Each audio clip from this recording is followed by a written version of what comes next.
day, I want your touch. In every way, I can't give it up. Anything, just to feel the rush. Hey everyone, welcome back. I've mostly recovered now from COVID, so that means we're here again. More importantly, DE launched an update to the third wave Incarnons last week that buffed their stats, interactions, and for some, such as Angstrum, changed their Incarnon meter charging mechanics. That's right, Angstrum Incarnon now only needs direct body hits with its projectile to charge, just like Torrid.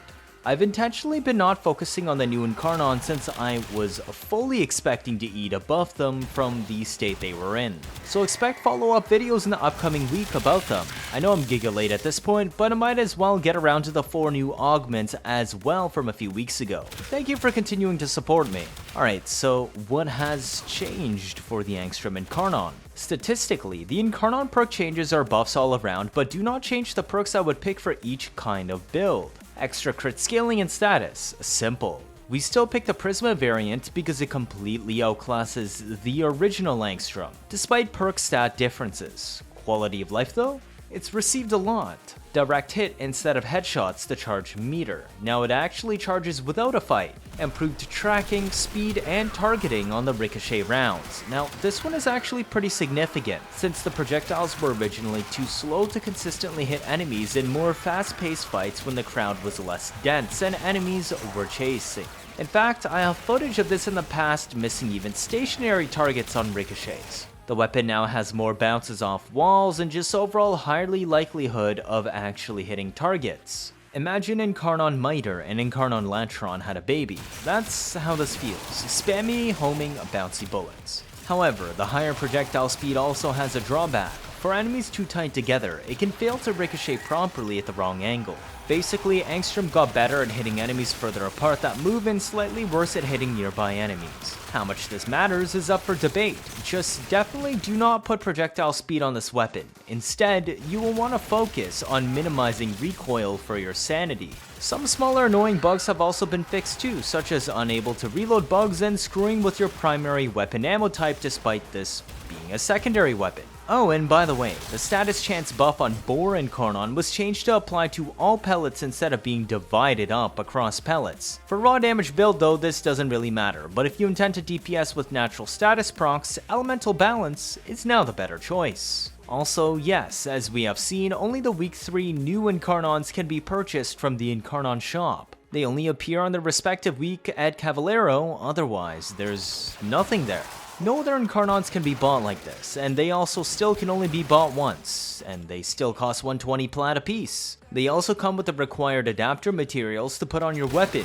You still need your actual weapon to put them on. Otherwise, you just have to wait for week 3 to farm them from Steel Path Circuit the normal way from tier 5 and tier 10 rewards when you pick them up at the start of a new week. If you can't access this, then that means you have to complete normal circuit at least 1 round and also fully complete 1 run of Lone Story and kill the Oro Worm. Then, provided you have Steel Path, the new circuit should unlock again. Do remember that you still have to farm resources to use the adapter on your weapon if you didn't buy it. Okay, let's look at the Incarnon trees. Despite buffs, things remain very simple. Prisma Angstrum Incarnon charges on direct hits. Freshly dead bodies no longer give charges as of 2 months ago. On the other hand, shooting freshly dead bodies from overkill still ricochets, and faster and more accurately than before, minimizing Incarnon ammo wastage, so long as enemies are not too close. Let me be clear, Prisma Angstrum Incarnon is not a top tier Incarnon for DPS. It's quite strong, but absolutely nowhere near the top.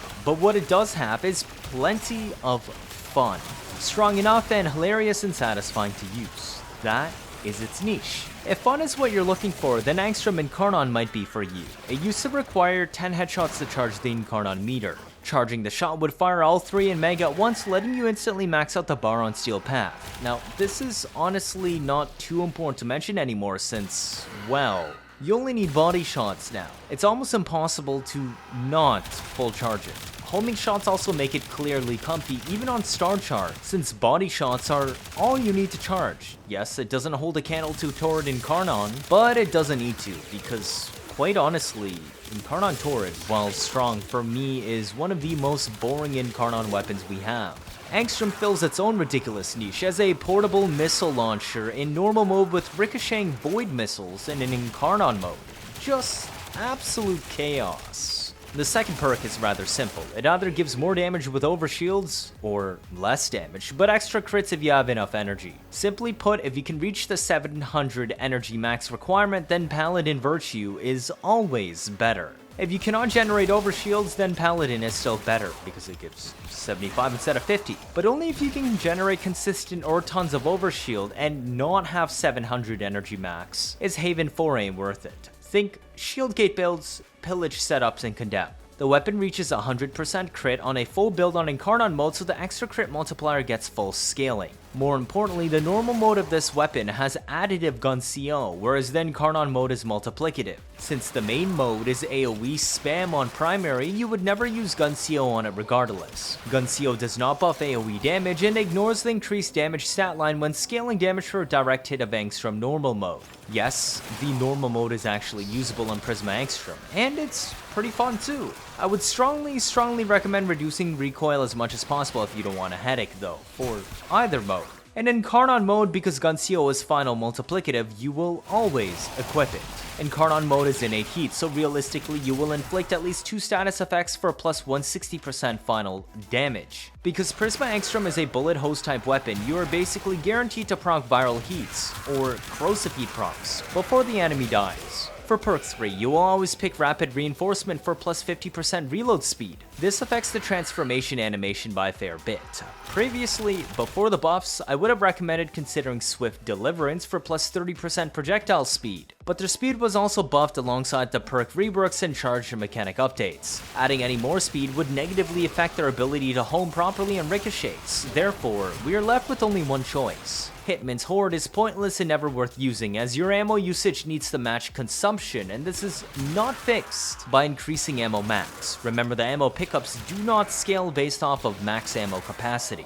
Perk 4 is simple. Fatal Affliction is not worth it because we already use GunCO on our weapon. They fill the same stat line and dilute each other. Prisma Angstrum can only inflict 2. Assuming GunCO is present, Fatal Affliction would only boost our damage by 1.31 times. A Critical Parallel boosts our crit from base 26 to 36%, allowing us to reach 100% crit to fully benefit from a crit multiplier. Now, Crit Parallel is worth a 1.32 times damage increase, but is always active no matter what, and it doesn't require status effects. It also becomes even more valuable the more crit sources we stack, such as external crit abilities or arcanes, or using Galvanized Crosshairs. For the purposes of AoE normal mode spam, where you expect weaker fodder to die in 1 to 2 hits, this also is more consistent than Fatal Affliction. Survivor's Edge is near identical to Critical Parallel for Daunt builds, but just has worse crit consistency. Therefore, you might as well leave it on Critical Parallel anyways for no matter what type of build you use. Let's get into them.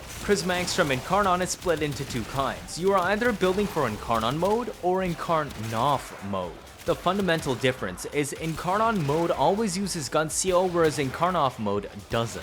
Let's look at Incarnon mode first. Since Incarnon mode is pure heat, our options are viral heat or corrosive heat. There isn't a huge difference between the two, so take your pick. Viral heat sources damage from heat procs, thus you want to ensure heat weight is high. This means we need 3 slots for elementals, which prevents us from having a proper flex slot. You will see that on our pure corrosive build, which sources most of its damage from corrosive DPS, whereas the heat procs are just bonus armor strip. We only need 2 elemental mods. This leaves the flex slot open, which is slotted with Lethal Torn for more comfortable fire rate. If you do not want to aim at heads, you can place Galvanized Crosshairs over Prime Pistol Gambit. For higher scaling builds, the viral heat setup may also be unable to use Galvanized Crosshairs against fodder. The Bane is rather important on the viral heat build because it double dips for 2.4 times damage, but only single dips for 1.55 damage on the corrosive heat build. Your weapon arcane can be Cascadia Flare for more damage, but you may also want to consider secondary Deadhead for recoil reduction,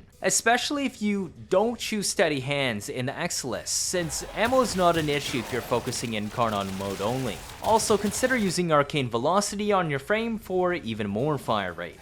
If you want to use this against Corpus though, the innate heat interferes when you're trying to get Toxin by itself, and it is recommended to run Radiation Toxin to isolate Toxin. You have to combine something with heat, and radiation is more useful than blast. Radiation would also be handy for the rare alloy armored Corpus heavy units, and this lets you keep Toxin alone to bypass shields. If you opt for the explosive AoE normal mode, things change a little bit. Of course, you will not be able to consistently land headshots for stronger buffs, so you will definitely skip Galvanized Crosshairs for Prime Pistol Gambit instead. Cascadia Flare is the arcane of choice since base 1.8 seconds is already tolerable, and 480% base damage is based without Hornet Strike, and the weapon is already in 8 heat with decent status. Prime Fulmination is handy to boost the AoE from 3.6 to 5.18 meters blast radius, but it is up to you on whether or not this is worth it, being somewhat questionable.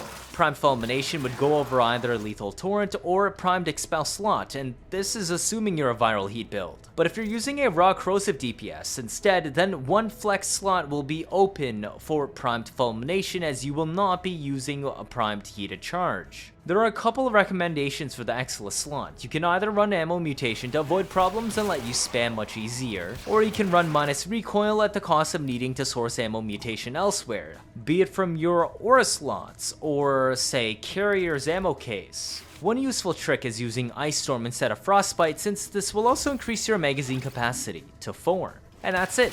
Be it Incarnon mode or not, Prisma Angstrum is a rather fun addition to the Incarnon roster. With the buffs it's received, the weapon feels a lot more comfortable to use now. Body hits to charge, no longer need for more projectile speed, and a better perk for crit and status buffs. There's a lot to like here. If you want a gun that works on Steel Path that is focused around fun, feel free to try it out, as those ricochets can really put a dent in crowns. But if you want a powerhouse weapon, you may want to look elsewhere. Cheers! If this is your first time watching, feel free to leave a like or better yet subscribe. Let me know your thoughts down in the comments. 79.5% of you are not subscribed. I try my best to get you new information out always, as soon as possible like I've done with the Duviri update. Stick around if you want to see interesting memes and builds on a nearly daily basis. You don't miss out on any of that, do you? That'll be it for this video. Thank you all for watching, and see you all next time.